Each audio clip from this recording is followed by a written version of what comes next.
Ladies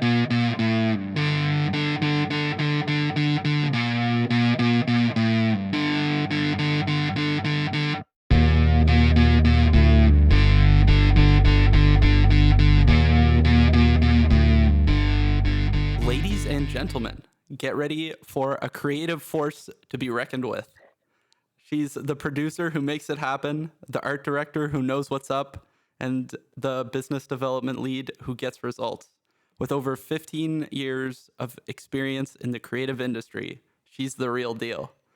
Whether you're a fan of advertising, design, or good old-fashioned entrepreneurship, she's got the know-how to make your ears perk up. She's got a knack for turning your wildest creative dreams into reality, all while making sure the numbers add up. So sit back, relax, and get ready to be inspired. From award-winning campaigns to innovative business strategies, she's here to share her insights and help you take your creative game to the next level.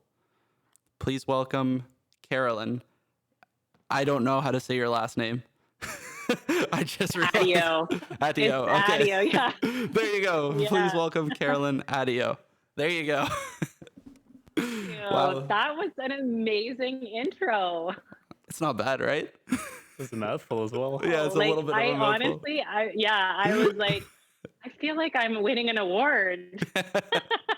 Well, that's good. That's a positive sign. Yeah, it really seems like it doesn't matter what you throw in there to ChatGPT. It just comes up with something incredible. I have to say, I love that you guys did that because it makes me sound like super awesome.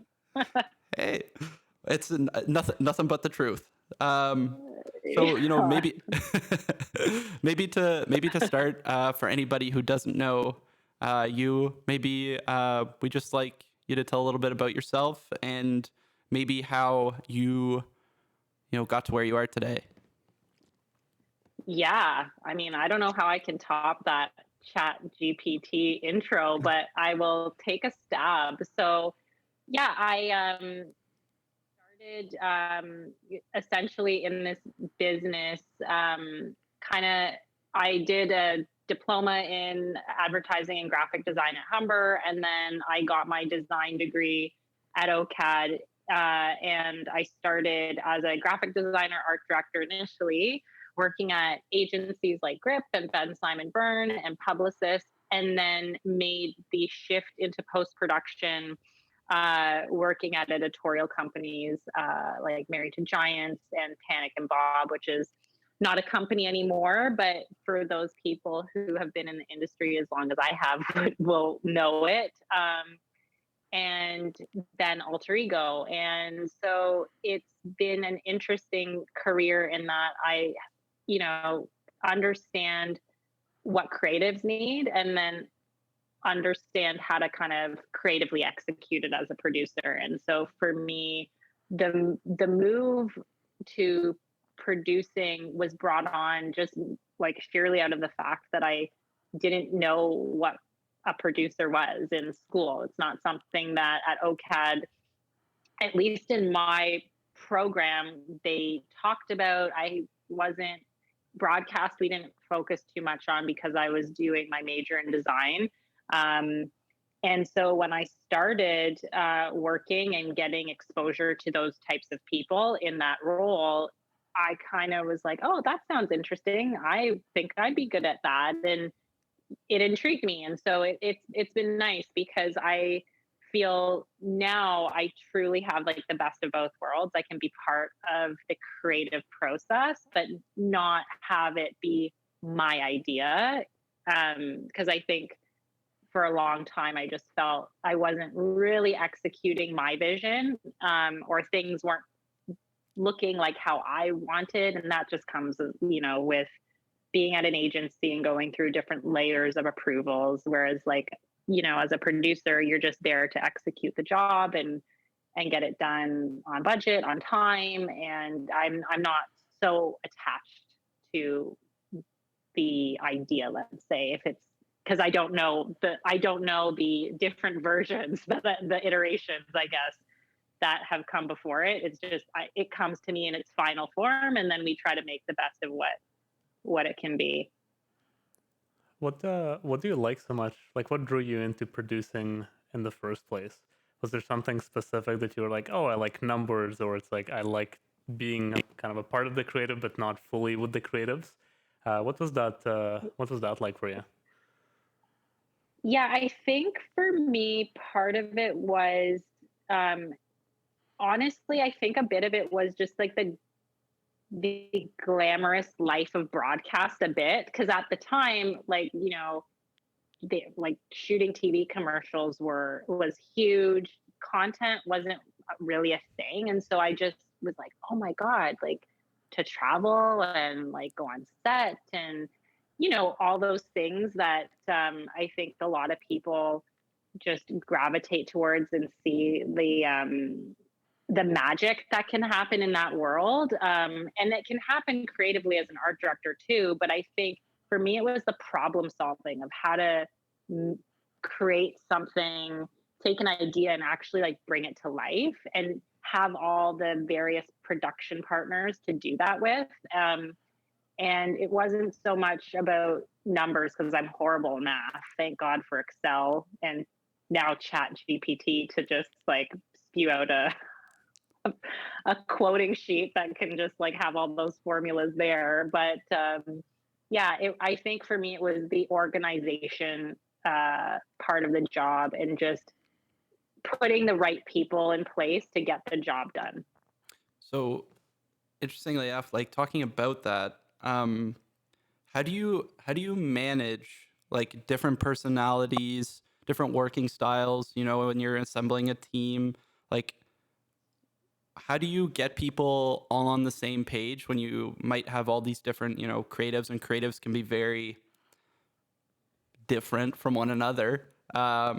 So Yeah. have you found kind of like I guess a methodology to help people all be on the same page? Yeah, like I mean, I think part of it is your own personality, right? And just how you approach jobs individually. For me, the biggest challenge sometimes is, you know, taking what a creative art director and writer have done or a team and almost like bringing them down to reality of what actually can physically be produced. And there's like, talking about the concessions that might need to be made because that's not within budget. Sometimes things are so fast paced that we're ballparking something and then something gets presented that's out of scope. And then, it's kind of giving like the bad news of like, well, we can only do one talent, not four, or you're gonna have to do statics, not motion. So I think it's more just bringing teams back down to reality. Sometimes I think the personalities, the part of it is just knowing that we're all at the end of the day working towards the same end goal, which is to finish the job. And I think oftentimes the biggest frustration is just approvals, right? And getting feedback in a timely fashion, and that can be a whole frustrating part because as you're in one project, most often people are in other projects, right? And so it's kind of like navigating, okay, I need this, I don't want to sound bitchy, but like you got to get me those set supers like now, and just kind of like doing it in a polite way but forceful too, right? Because time is money in this business, and especially as you both know, it's like in production and post, there's like very little wiggle room when you're especially shooting. But like if you have an air date, like it's not really moving unless you have the money to do it. So yeah. Yeah, no, I totally agree. I think one thing I'd be curious about too, about what you talked about, is when you lower those expectations. Obviously, I mean, I know for us, we always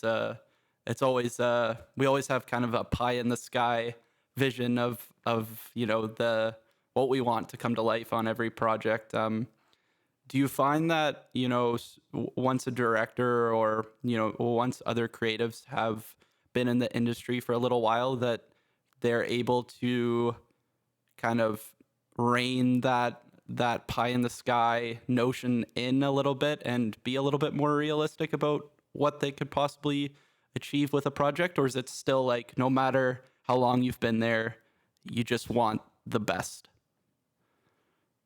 I think it depends. Like, I've seen it both ways. I've worked with some creatives and creative directors who are very aware of, like, if they are given a budget, they will say, this is one location, this is like X amount of talent, and they can, almost as if they're producing it creatively before they even conceptually come up with something, if that makes sense. And then I've like seen others where they just are more big idea focused, and they kind of just don't necessarily worry about the financial implication or the production or post aspect of it. So I've definitely seen it both ways. I think the key is to showing your producer before it gets presented to the client. That's always the key, right? Because as soon as the client sees it and signs off, like, then it's like, okay, so they bought it, and what's our budget? And then that's where, as a producer, you might have to like pull some strings sometimes. So just out of curiosity, I feel like as a producer, it's like you kind of have to deal with a lot of different departments. Which one do you think is the most underrated department in film and TV commercials? Oh my God, I feel like this might get me in trouble. Underrated. Oh, probably audio. What about overrated? Oh, that's I don't know if you can. Production. Yeah. I think that's fair. I feel like all the glamorous, anything glamorous, production has always been, yeah. Everything. I think production sometimes can be very overrated in that, like, because I think some people legitimately go on set thinking it's going to be like, okay, craft services, you know what I mean? And then they're surprised when it's like a bit more run and gun. Like, production can be really, really lean, or it can be really big, right? So, yeah. And I always just think like audio never gets like the credit they deserve. Like, I feel like audio being the last step in the process is always just like, I don't know. In my experience, I think it's not an afterthought, but I think they would probably love to do more original music than they like necessarily do, and if that makes sense, it's a lot of stock. Yeah, it's a lot of stock, and I totally agree. I mean, I think especially as someone who's not in the industry or might not know what it takes to make a spot or make a film or anything like that, like I would always expect audio probably is the afterthought, even though, I mean, if your audio's bad, it doesn't matter how good anything else is, because it's gonna take you right out of it. Like, you can't get by with shitty audio. I agree. I am such an audio person. Like, I love scores, and I, am really into that. And so I feel like it can make or break a spot. You know what I mean? Like, horrible audio, because it just, the timing of it to your edit, just adding some Foley, like anything will elevate it. And so that's, I totally agree. It's such an important piece that's oftentimes overlooked time and time again. And it does not take much, Do you have a favorite like film score? I do. Hans Zimmer is my favorite. Yeah. Can't go wrong with Can't go wrong with old Hans. He is like the best. So good. Do you have a favorite film of his that he's done? Oh my God, I've got so many. I'm a big Christopher Nolan like junkie. So, and he uses a ton of Hans Zimmer in, like, I want to say most of his stuff. Like, Batman is beautiful. Inception. Oh my God, what's the one with Matthew McConaughey? Interstellar. Oh my God, the Interstellar. Yeah, Pirates of the Caribbean. Like he's like Hans Zimmer's done so much good stuff. But yeah, from like Inception to Batman to Interstellar of like the Christopher Nolan movies, like oh, so good. I was a huge fan of his score for Dunkirk. I thought the way that he incorporated. I've heard that one, yeah. Yeah, the way he incorporated like the ticking of the clock and a lot of the score was, I don't know, it's just so cool. Like he's a genius. He comes up with stuff that you'd never even fathom. Yeah, like we went to this like candle lit performance, and it was a string quartet, and it was only Hans Zimmer scores. It was amazing, and his range, like surprisingly, like if you are only familiar with like kind of what I'm saying, like the Interstellar, the Batman, the darker kind of more epic, but he's got like some more upbeat kind of like lighter pieces that are also super interesting too. So that was like a really cool experience we did.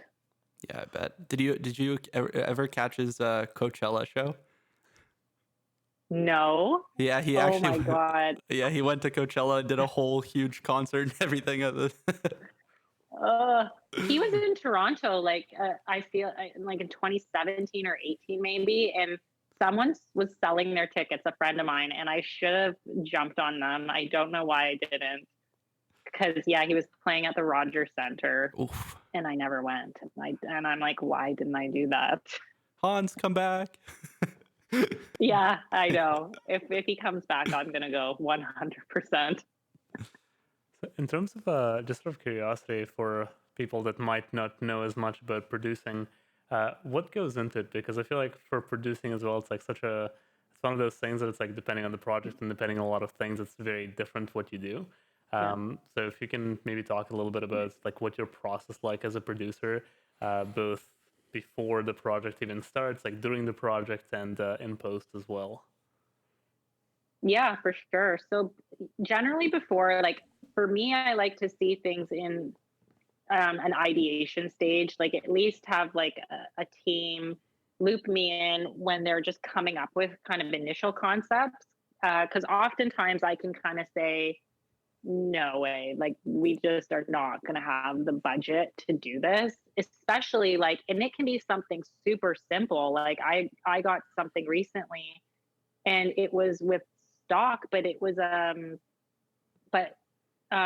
way the concept was, they had illustrated their idea using stock, but they actually wanted to build almost like a white maze world that was 3D. And I'm like, this is like, we're talking about using Cinema 4D. Like, this is not a small 2D animation. Like, it's a little bit bigger than that. So thankfully that again, and that's where it was in its infancy and we could retool the creative.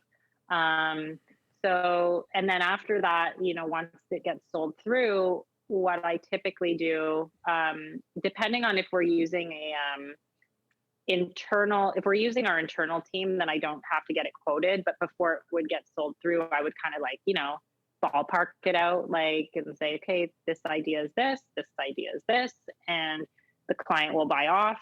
And once we get that sign off, then, we move into actual post and creating. And so that's where the fun happens. And it's me managing the timeline with, let's say, an external vendor to make sure I'm getting either rough cut or, first work in progress to show our team, and up until like we hit our targeted shipping date. So it's depending on what the job is. If it's more like traditional in that we're shooting something, it would go through, a rough cut, a fine cut, a client cut, possibly a color grade and an online, and then obviously we'd get audio done as well. So that would be more traditional. If it's more After Effects or motion graphics, the process is a little bit different, but similar. It just doesn't go through like color grading or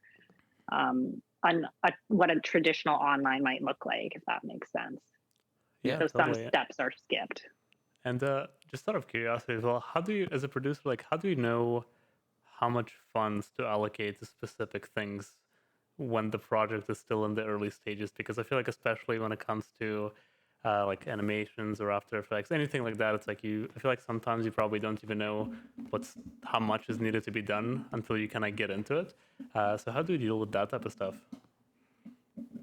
Yeah, that is, I think, my biggest challenge sometimes, because often I get kind of these concepts where it's not boarded out in a way, or it's not a script. And so I just actually had something this week where it's infancy. It's laid out like it could go to market tomorrow, but it's still like, I'm like, is this really final?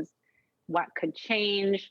Um, so for me, it's really important to let project manager I'm working with or our client know that this is a ballpark and that it is subject to change if the creative is changing.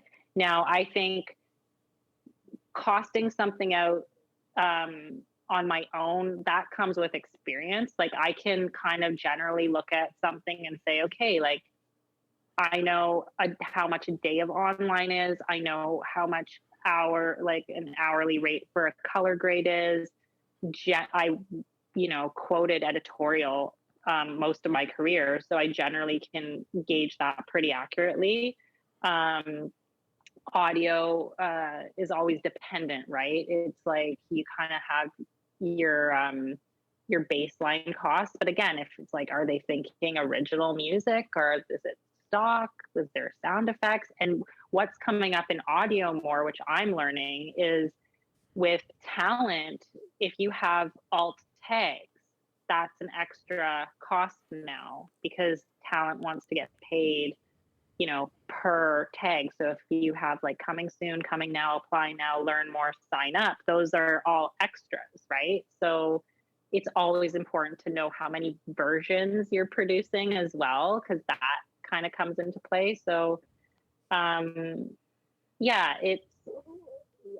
try to, again, like, to kind of get back to the initial question, like, I think I can accurately look at something and be within like maybe 10 to 15K like off, let's say, but I always caveat, because if you sell something like with a dollar amount attached to it and then it goes and then you start getting real costs and it's way over, then it's like you have some explaining to do.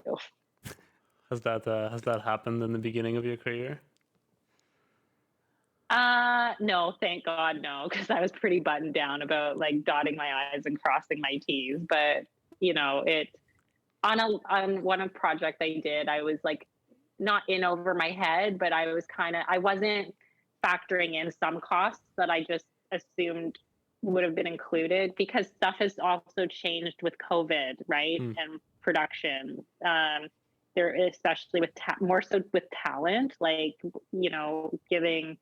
Having COVID backup talent and doing rapid testing, all of that stuff, because I was on maternity leave, didn't exist, right? So it's just, I have to remind myself to make sure I'm including that kind of stuff.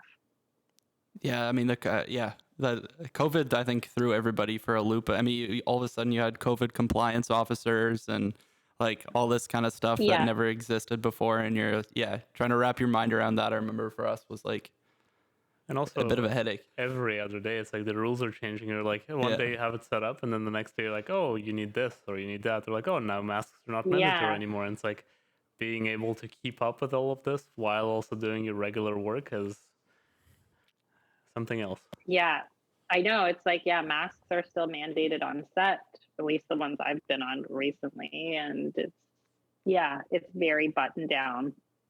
Interesting. Yeah, we don't have the mask mandates here on set anymore. But I wonder if that has to do with the people I've been on. Yeah, I don't know exactly. Like, I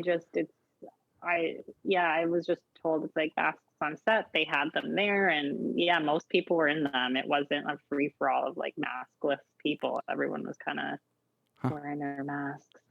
Yeah. So, I wanted to also talk a little bit about, your time doing freelance, and more specifically, like I'd love, because I think there's a lot of people who are in this industry who are unsure of whether they'd like to work for a company, maybe start their own company, maybe do freelance. Like there's a lot of indecision there. So I was wondering if maybe you could talk a Yeah. little bit about what makes either option attractive and maybe the Yeah. downsides and upsides of either choice.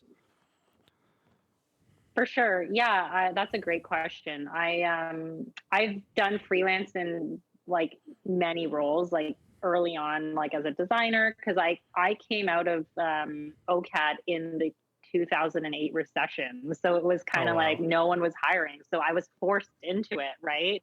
And when you think you're going to come out of school looking for a job, and clients are leaving agencies, no one is really hiring, much like a bit like the climate now with the Mm. inflation, and there's like financial uncertainty in a lot of places.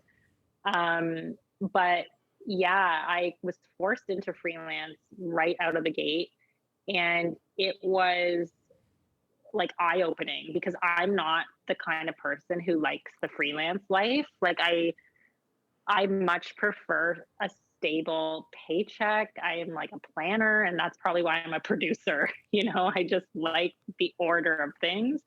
But in saying that, it when I was freelancing kind of after Panic and Bob for a bit, I loved the freedom, right? I was a little bit older. I was able to just, make my own schedule, do my own thing, kind of plan my day the way I wanted to plan it.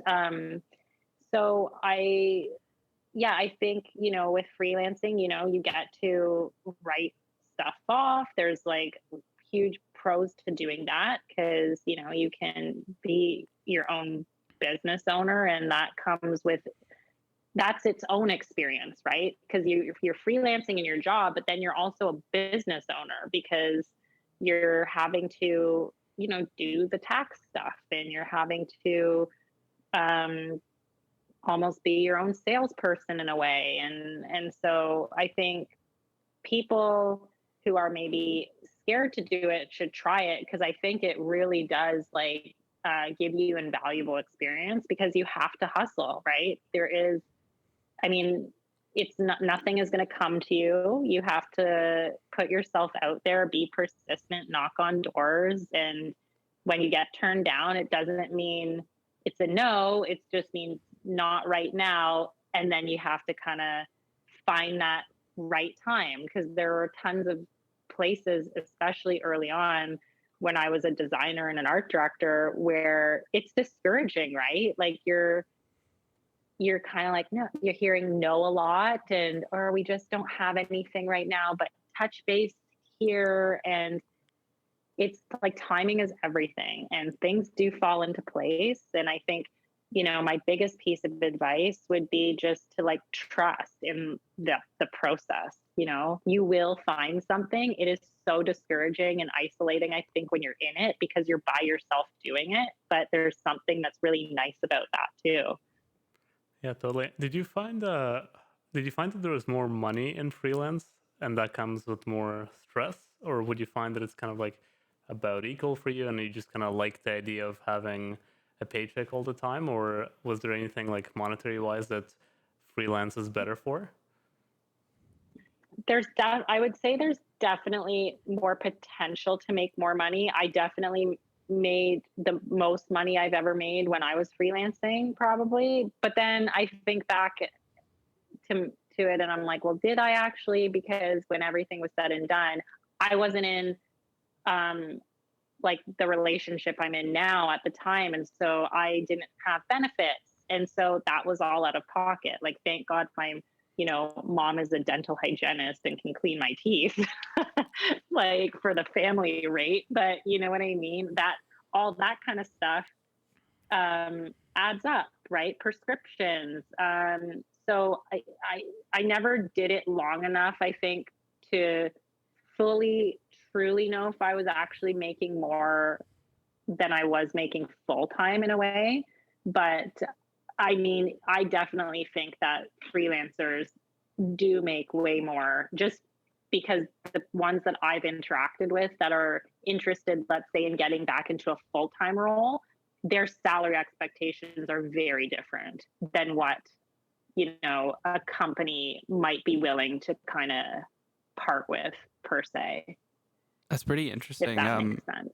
Yeah, yeah. Well, I was curious too. Like, did you find? Well, I know for us, since there's two of us in our company, we kind of hold each other accountable. It's like I know I work for myself, but I also know that someone else is always going to be here the next day, sitting down, like at the desk working. And I was. Did you ever like find that just being freelance by yourself, like did you find that sometimes it was a motivation struggle, or you'd work maybe like really long hours, or like what did you feel? Yeah. Yeah, totally. Like I think for me, what I didn't like about it was that, right? Like I didn't have a team. And I remember even like when I kind of came out of school thinking that I was going to be applying for full-time roles. And then I was in this freelance world of like, here 2 weeks, here 4 days, nowhere for weeks. It was like, I craved to be on a team, right? And have a home, right? And I think the nice thing with your partnership that you guys have is you can do your separate thing, but like, yeah, like you said, I love that, Ben, like you're accountable to someone else. It's a relationship and it's someone to bounce something off of, and you're not so in your own head, right?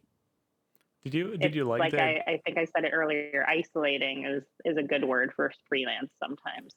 Did you like the idea though with freelance? Because I know a lot of people we've talked to who kind of maybe worked for a company to start with and then went freelance, is that they kind of got bored of working with the same people and kind of dealing with the same ideas and dealing with the same style of concepts.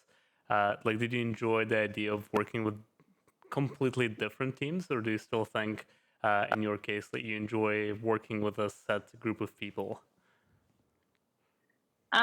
Well, in my role now, it's like I do get to work with multiple teams because at Loblaws, I'm working on some Shoppers Drug Mart, our CSS, control brand being President's Choice, and PCO. I work on PCF, and No Name. So I work with a bunch of different people. So for me, my job is constantly changing.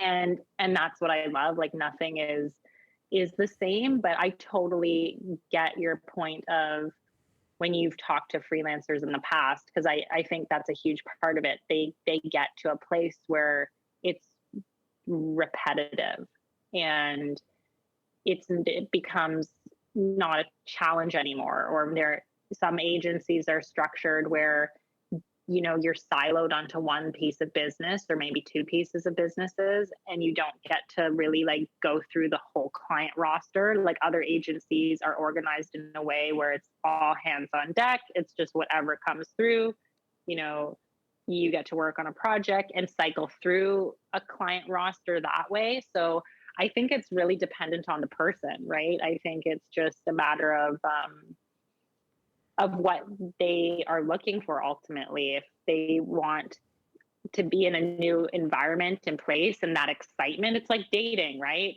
It's like more of a long-term thing, or you're kind of like, yeah, I'm good for 3 months and then I move on. It's like, I think freelancing can be a bit like that.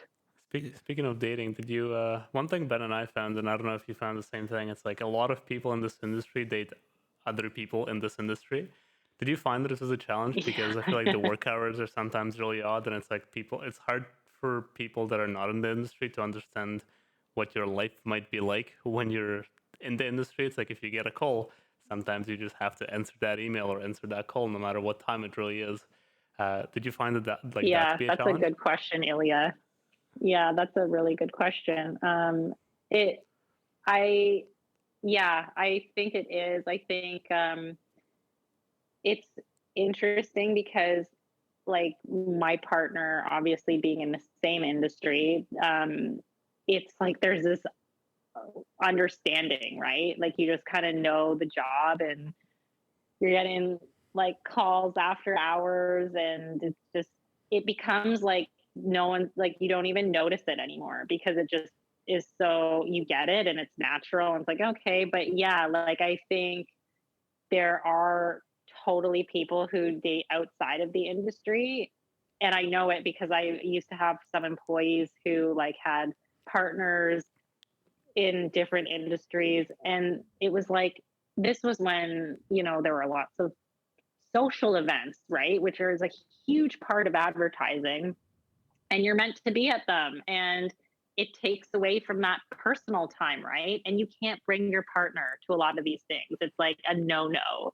You can't invite your girlfriend who's working at the bank, like, to an advertising party where another supplier is paying, right? It doesn't work that way. And so I totally think that for that reason, it's sometimes easier to date within the industry, but that also, I think, comes with its own headaches too, because then it's like a bit high schoolish as well, right? It's like everyone kind of knows your business. It's like there's more, like, you just have a little bit more of a spotlight, right? I think that that's been for me, like, always like a challenge in my career, is because of the person I'm with, like, owning the company they do. It's always just like, um, oh, you just have that association, right? And so it, whereas the lens that I look at it from is like, we have each other's best interests and want us to have our own equal success, but success together, right? And so I think it's just, ultimately for me, it comes down to who is the right person for the job. And there's like, there's tons of creative directors who work at competing agencies together, and like, or are partners within companies. There's all sorts. You could pick and choose your match in a way. I feel like you've probably seen such messy breakups in this industry, because I feel like, if especially kind of these ventures, like if you're in competing industries, or if you're in competing like companies and stuff, I feel like things can get pretty interesting, to say the least. Yeah, it's like, it's such a big but small industry, and it can, yeah, it can get dramatic at times, but I think most people just it's like an understanding, right? You're in the shit show together. Yeah, 100%. I mean, yeah, and it's funny too. You say, like, we both have partners who aren't in the industry, and I definitely find, like, sometimes it's challenging where it's like, oh no, I got this shoot and it's happening until 3 a.m. and you're just and they're like, what? What do you mean Yeah, it's happening till 3 a.m.? I'm like, yep, yeah. that's what it is. This is like, nothing you can do about it. Um, I was curious too, because something that I've noticed, and it's been really interesting talking to different people about it, is some people are saying, just with the current climate, like, I've heard a lot about people talking about budgets being cut, and I've heard a lot of people Mhm. talking about budgets in the industry being the same or even getting bigger. And it's so conflicting. Everyone I talk to, I'd be curious on your perspective on how the industry has handled the last few years, and what you think, like, the outlook is for it. Yeah, like, it's really interesting because I think COVID has really changed the way companies do business. And I think, earlier, Ben, you had mentioned like the uncertainty that COVID brought, right? Like, because no one knew what was going on. People really had to, pivot and change their business model, maybe, or find new ways to advertise and market towards people. The interesting thing I find is that I think we're just marketing in a different way, and some spends are being put into other places. So I think, there's always going to be we have our budget, but we don't want to spend all of it kind of notion.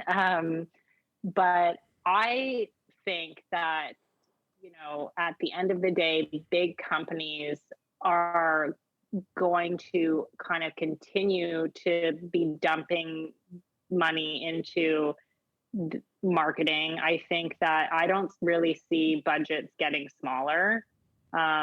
Maybe depending on maybe the project, like they might decide, okay, like we're going to invest here, but I don't see them getting smaller. If anything, I see them getting bigger, because I think there is just such a need to reach people, and the way to reach people costs money, right? Especially with TikTok and Instagram and Facebook and all the apps, and the way digital content has just boomed. It really is the only way. Like, there at one point it was like, oh, TV is dead. Well, that's not the truth either, right? Like, that was always the line. Like, TV, like, no one's like, especially when Netflix came and people were freaking out because it was like streaming with like commercial free. Well, like, guess what? The Super Bowl is still your biggest advertising spend every year. Like, you know what I mean? It's just everybody wants to see those spots. They cost a lot of money. And so, yeah, like, I think sometimes it's just hot air, right? And you just kind of have to cut through that clutter a bit and understand it's like, if people have a good idea, they'll find the money to produce it. And, sorry, go ahead. Oh, okay. Well, I was just going to say, it's funny that you mentioned that, because I think Netflix even now, like on their base subscription, is starting to introduce advertising. Yeah. They have to make money too, right? And advertising, it's so funny because it's the only way, right, to make money for a lot of these platforms. We've seen it so many times. Even you look at Instagram, which when they launched, it was purely photos, and that's kind of what they wanted. And now it is very sponsored. It is very, like, the algorithm is customized. It's advertising now, right? Whereas before it was true to what it said it was. Okay, like, post your photo and people are looking. It's like, we're curating this creative world. And as they still are on that path, now it's like, how do we fund this? And it's through advertising. Totally. I feel like no matter which company you look at, it's like every company is like, okay, like, we're going to start with this idea. There's going to be no ads. And then I feel like there's a point where they realize how much money they're missing to make their own platform better, put some more money in their pockets and make the company bigger. And it's like, as you mentioned, advertisement is the only way to do it when it comes to social media. And the other question that I have as well, kind of coming back to our previous conversation, with budgets getting either bigger or smaller, now with the introduction of cameras getting cheaper and equipment getting cheaper and post being more accessible to people that might have not had that possibility before, where are you seeing the creators who are kind of like a Swiss Army knife? So the ones who can do the editing, the ones who can do the shooting, the ones who can go out and make something for cheaper, but still have it at a high quality. Like, do you see that being kind of a separate unit? Do you see that kind of taking away jobs from bigger projects, or where are you seeing that? This is a really good question, Ilya, because I've come from such a traditional way of doing things, right? So a lot of like high-end post companies where, I think one would think, oh, if we only have big budgets, we can only go there. And I think what you're talking about in that, like, there are a lot of talented people who can produce the high quality work and can, do something from start to finish, whether it's themselves or maybe they have like another partner that they bring in for, let's say, audio, or if they can't do it. I think there's a time and a place for that. I truthfully don't think you'll ever get the level of finishing you will without going to people who specialize in that craft. And it is like, not to disrespect anybody in any way. I'm such a believer in, you study a craft and it's your thing, and that's what you're really good at. I think, when things are maybe, I don't even like to use the word budget challenge, but let's say something that it's like, it's just so out of scope or out of like a budgetary range to do it in that more traditional way and that traditional process. I think that option of having, a smaller team or someone who can execute on all those various parts is amazing. And if you can get that level of finish, then it's like even better. But I think for me, where I see it is, you're never going, like, I'm talking like directing to editing is one thing.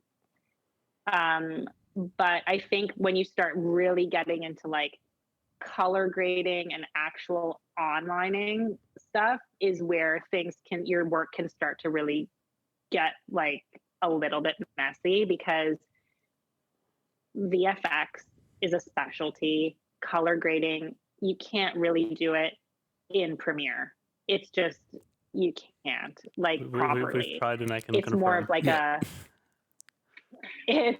like you need to use a Baselight or Resolve or DaVinci, whatever you're using, that can just take the information and make it what you want it to be, right?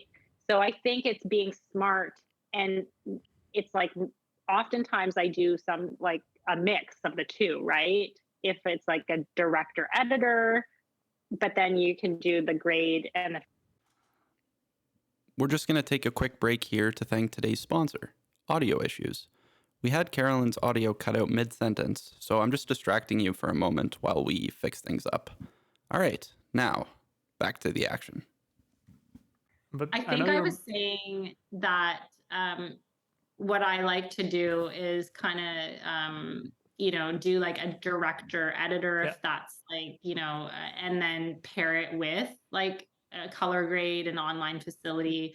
And that way everyone's work looks better, right? And I think it's just being creative in the way you approach a job. But I think what I was saying, and I didn't want to sound disrespectful to anyone who can do it all, but there's a time and a place for it. Like, and I think if something, and I think what I was also saying, I don't even like using the word super budget challenged, but that's the only thing that's coming to my head right now. But I think you'd kind of maybe have to look at something like that if it was like really run and gun content and you just didn't have like the funds to even take it to the next level. But you just have to assess those projects as you get them, right? And I think for me, and with the experience I have and the connections I have, the nice part is I can kind of take something that, might not have a ton of money and ask for a favor, or,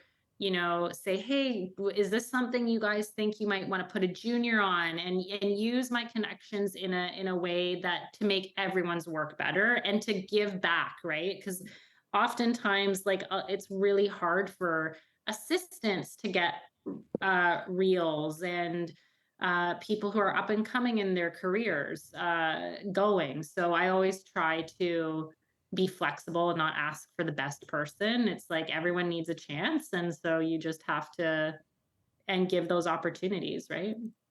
Totally. Well, and I mean, we 100%. I mean, I feel like because we started from the background of, it's just the two of us. That's kind of all we knew. We came from that travel background. And it's like, you definitely realize that it's like, first of all, I mean, you only usually like doing maybe one or two things. It's like, for example, If I like to shoot, doesn't mean that I like producing as well. If I like to direct, doesn't mean I like to do other things, right? And as you mentioned, it's like the more you do it, the more you specialize, the better you get at it. But just to, and again, I 100% agree, but I just wanted to send over a challenging question. All right. Do you think it matters to the viewer if it's that extra 20% better? That is very challenging. I think so. I think it's kind of like, it's why people I think fall in love with film, right? I think even stuff that looks indie, that probably was color graded with a look, right? So I think it does matter. I think you totally can notice when something just is not finished appropriately, if that makes sense. I watch a lot of stuff, and I think, just because of the household I'm in, like we're like analyzing things in a different way, but there's like many conversations where it's like, oh, the VFX is so shit on this, or like, you know what I mean? It you can tell, and I think it does matter ultimately, because people, the ones who have, I think, a general appreciation for any type of aesthetic, like, we'll see it for sure. Yeah, I think that's a good point. I also think when you talk about what people really are drawn to in film, let's say, or maybe a branded short film or whatever it might be, a lot of those characteristics that people like are those little touches that happen from, I don't know, shooting on an anamorphic lens, or having that professional touch and post where you get a really nice film look, or just things that make it feel a little bit more cinematic. Maybe I know that's like a overused term, but it just makes it feel. It's purposeful. Yeah. You know what I mean? It's very purposeful, and I think that's the beauty of this industry we're in, is that we're like a team like yourselves. You're coming with your vision, right, of how something is executed. And so, like an anamorphic lens, some people are like, what's that? Like, but it's the different lens that makes your work look like stand out. You know what I mean? And it's a different approach versus using something more traditional, right? Like and as you move through the various stages, like even the way you edit something, like a lot of people don't even understand what proper editing is, right? Like, and how that can change the way your project looks, right? Or your commercial or your movie, right? Great editing is amazing, right? It's like I always said the best edits were ones where I would watch something and truly like kind of just be in whatever world I was seeing, right? Because you don't notice it. That's how good it is. Exactly. Like that's totally how you agree. good edit. No, totally. And the second it feels weird, it's no. Totally. And I mean, I feel like because we kind of came from that travel background, it's like, it's like you have the fancy transitions and the zooms and all that stuff. And we definitely fell in that trap in the very beginning. And it's like, funny enough, like the better you get at it and the more you work with people that are much better than you realize that the simple things are actually the most important. And it's like, even though it seems simple, because as you mentioned, it's like in a movie, for example, it's mainly just cuts. But those cuts mean a lot. There's a specific reason why they cut here. There's a specific way they cut. And it's one of those things that it's like, to the viewer, they might not notice that something was different, but they can feel that, oh, this, like, I don't know, it's like, it felt odd. I don't know why it felt odd, but it's like, it took me out of it. I can't explain it because I'm not in this industry. I have no idea what that meant, but it's like, it just felt off. Yeah, totally. Out of curiosity, now we were talking about earlier with like ChatGPT and all the new AI stuff coming out, and then now you've got films, shows, some commercial spots being shot on the LED wraparound screens and using Unreal Engine, all this kind of stuff.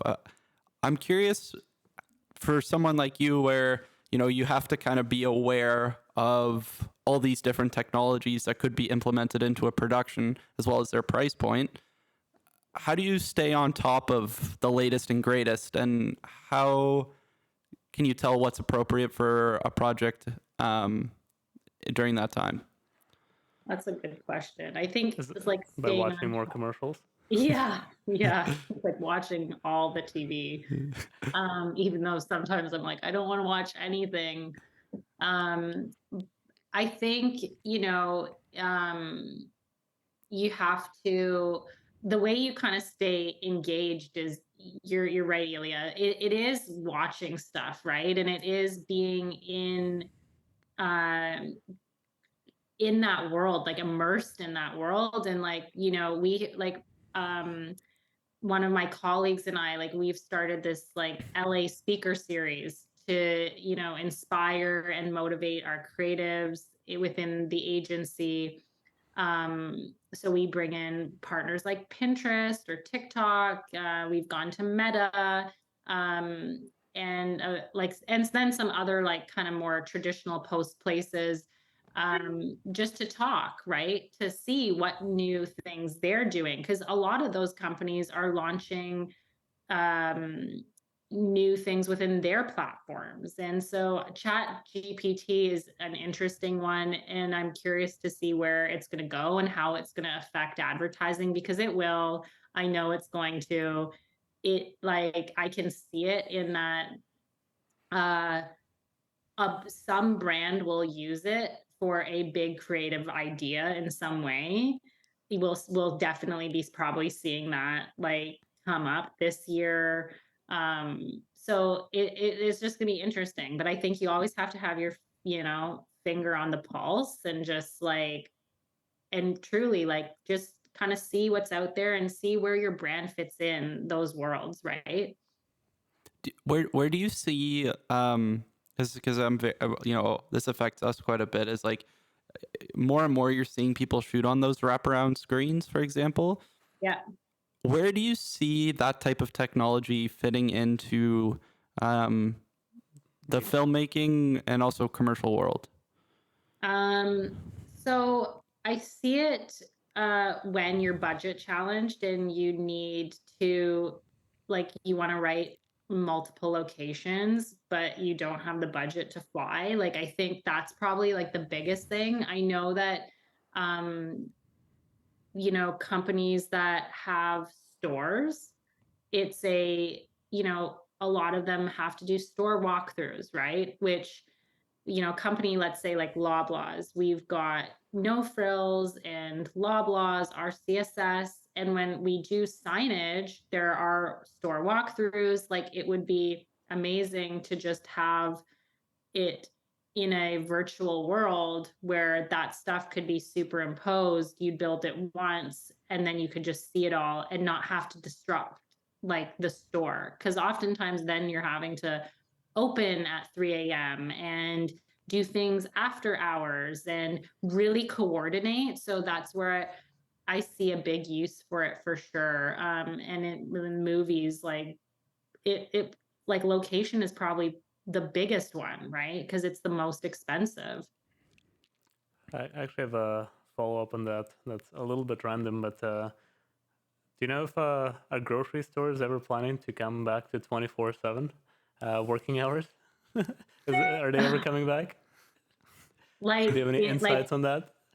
Because I know, for example, I know it's in a lot of places just in general, but I know, for example, even in Halifax, it's there is no 24/7 grocery store anymore. So a grocery store that's open all the time? Yeah. Because I know I've never even seen that here. Was there what? Yeah. No, it used to be a thing. Before COVID, I know there's a Shoppers that's open 24 hours. I was just curious. But I've never seen a grocery. I don't think I've ever seen a grocery store that's been 24 hours, at least not in Toronto. Maybe it's a Halifax thing. Yeah, maybe unless it's a Rava. I think Ravas are open. I don't think Loblaws is gonna ever do that. Well, there you go. There you go. Thank you. That's all. He likes to do his Hey, he I likes don't to do his know. grocery shopping at like 3 a.m. So Yeah. Yeah. I you know what? I don't want to speak on behalf of Gail and Weston, so I don't. I'm gonna go with like no comment, but I don't see it happening. Yeah. I was just asking for all the people that might not might be more of an introvert, and then it's like they like to do their grocery shopping very late at night. I do know that there's the Shoppers that has food that is open 24 hours by my house. So oh, there you go, people. That's where there's you a can go. Shoppers there you go. Yeah, I'm gonna see my brand. I was curious as well. When you're working, I mean, it probably doesn't happen for you all too often anymore, but whenever you work on a project where there's something very different that you've never tackled before, how do you go about even like forming a plan of attack when there's so many unknowns for you? And That's just to give you even maybe like to give you an idea, have you had a chance to work with the wraparound LEDs? Not yet. So let's say if somebody came up to you and was like, I want to do something on this. This is my budget. How do you tackle that?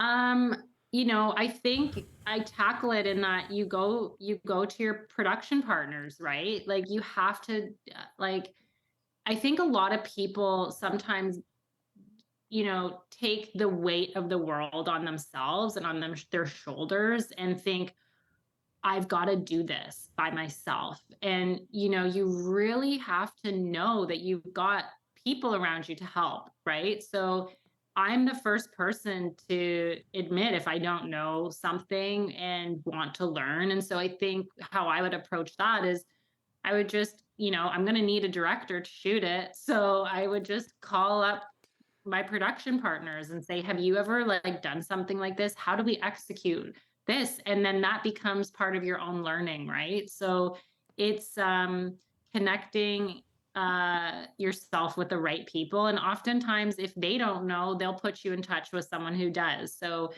it's your relationships that mean everything. And that's truly how, I think a lot of producers get by is because of their relationships they make. And then you've done one job, and it's not to say you'll know how to execute on the next one in the same way, but at least you'll have more information than you did kind of before the job started. Speaking of, flying into something unknown, I'd be very curious. That's something we like to ask all our guests. What's the craziest situation that you've ever had to deal with? What's whether it's project wise or just anything in the industry where you've been like, holy shit, what is this? Like, how do I even do this?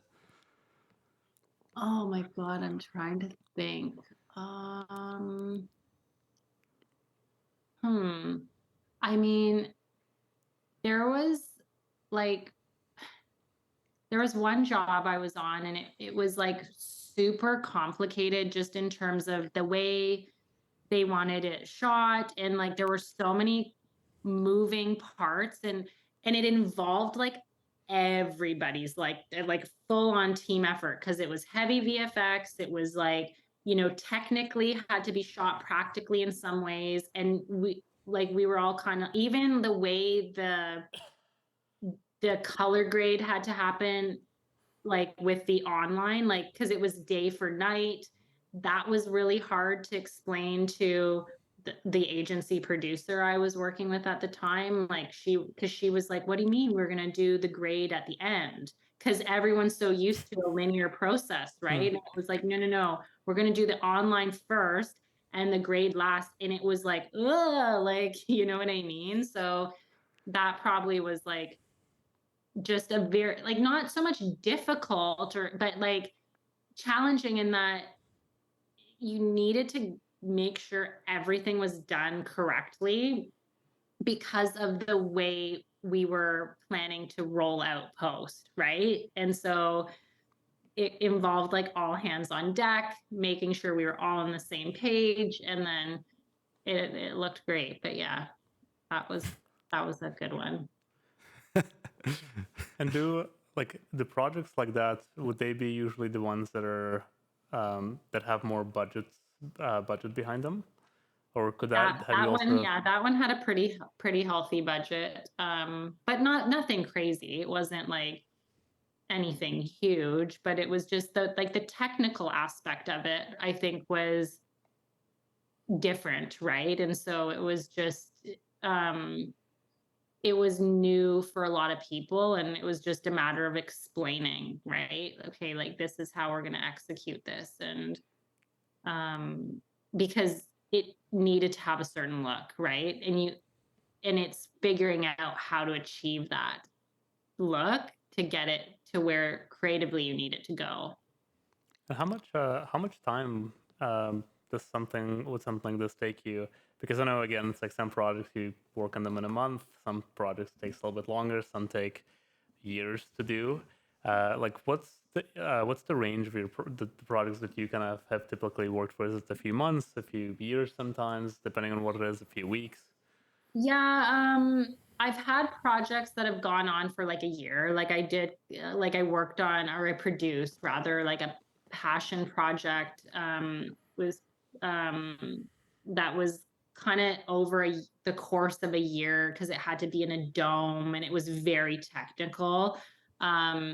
And it just also had to, timing wise, fit within our editor's schedule, because it was a bit pro bono. There was money behind it, but not a ton. So, but on a standard, like, commercial job, I've done anything from like a 2-week turnaround to like you have generally like a month and a half from start to finish. So What do you think? I guess I'll ask you this both for art direction, where you started, and then now producing, where you've ended up.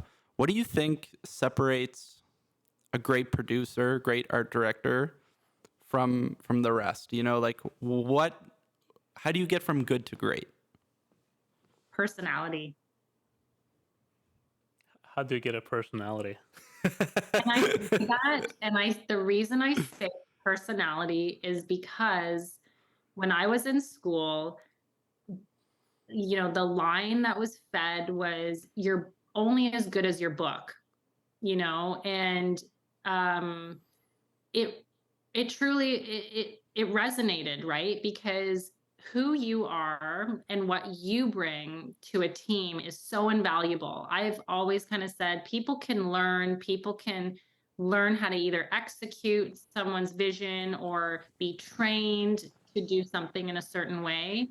But what you really need is like a personality. And I'm not saying you have to have a big personality. You could be shy or quiet. It's how you treat people. It's how you approach people. It's how you approach situations. And that's where great leaders come, because nobody wants to work with anybody who is mean or just demanding, scary, like all the things, right? And so that's the difference. That's how you become great, is that you have to have a great personality. I really like that answer. That's a different answer than Actually, we've ever received, I think. I want to challenge you on that, out of curiosity. So you know how, like, again, now it's not really much of a thing, but back in the day, it's like, if you think of a director, it's like you have the tyrant director, you have like the horrible directors. Why do you think that was the case? Of what you're mentioning now, it's all about personality, or you think it kind of evolved into people understanding that it's like, oh, I don't want to work with this type of person, so let's not give jobs to this type of person, and they kind of get weeded out over time. Yeah, I think the industry has changed in ways. I think, you're like, yes, you're right. There are directors who are notorious for their behavior. But I also think that the conversation and people's voices have changed in a way, right? And to some degree, like what you're even saying, it's like the fact that you can associate someone as a tyrant is like verbalizing that and putting that into your work. Does that go? And so even with a brand, right, when you're looking, for partners, it's like, do we want someone like that, like kind of executing our vision for our brand, right? Is that the right person? And so I think conversations are different now. But I always think that at, you know, at the core level, kind people always win. Kindness goes farther, always. It's also kind of interesting as well because, I mean, out of a lot of other industries, and you've kind of mentioned it as well, it's like, in what other industry are you able to ask people for favors when it comes to work, right? It's like, if you work at a bank, it's like, you're not going to ask the manager, it's like, hey, can you help me out with this other project that I have for this other bank? It's like, it would never happen.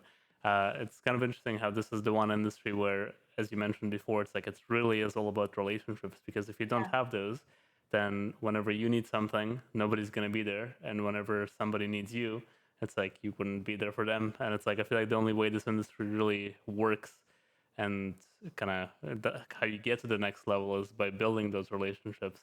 And kind of, it's like sometimes you have to do favors for others, and sometimes people will do favors for you. And it kind Totally. of both works both ways.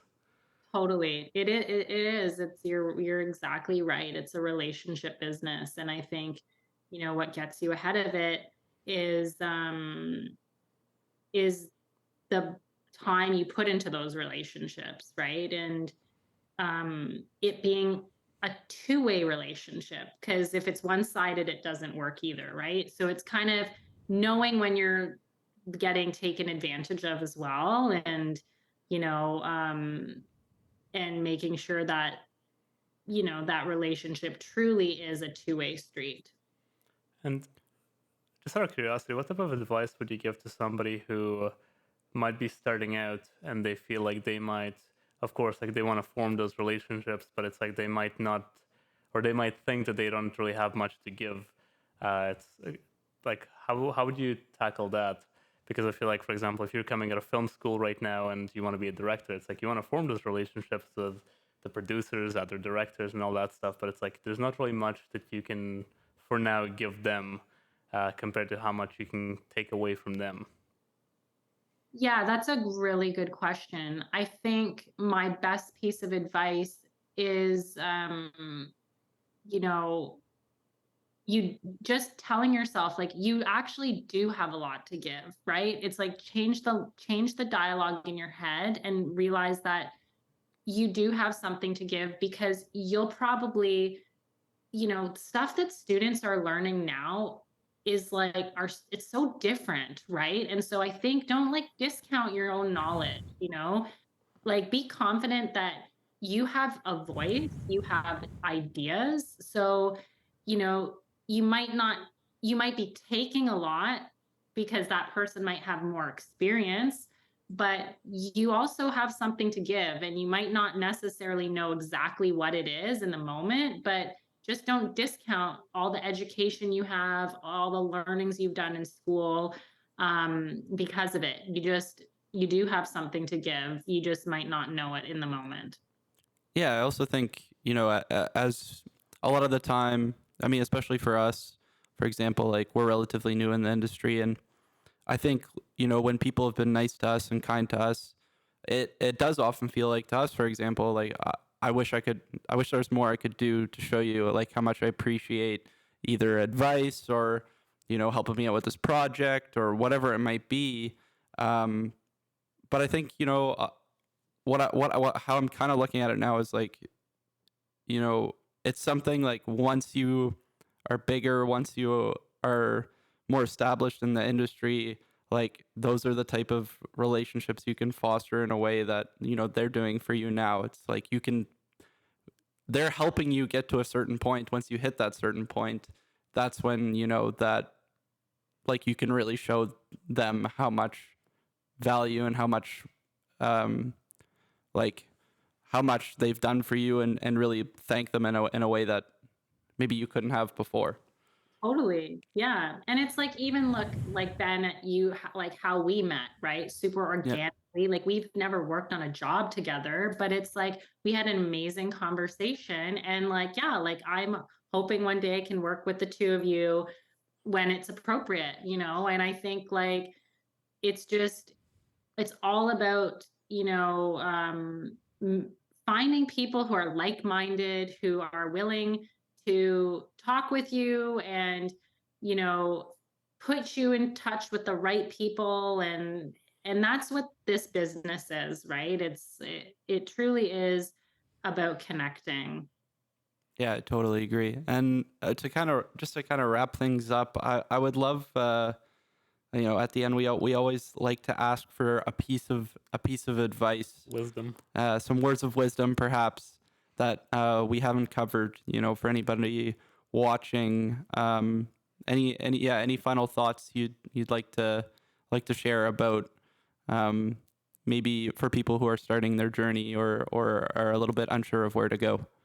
Absolutely. I think my piece of advice would be to be persistent and don't give up. I totally know that it can be isolating when you're coming out of school, let's say, or maybe you're starting a new chapter, a career change, whatever it may be. And just know that there will be a lot of no's, like I said, early on in the podcast, but there'll be the one person, and you will find the one person who will kind of be your anchor initially and who will get you going, and it will just spiral after that. So just kind of be persistent and not to get discouraged. And if you do, call me, because I'll I'll be the person to help, because I love helping.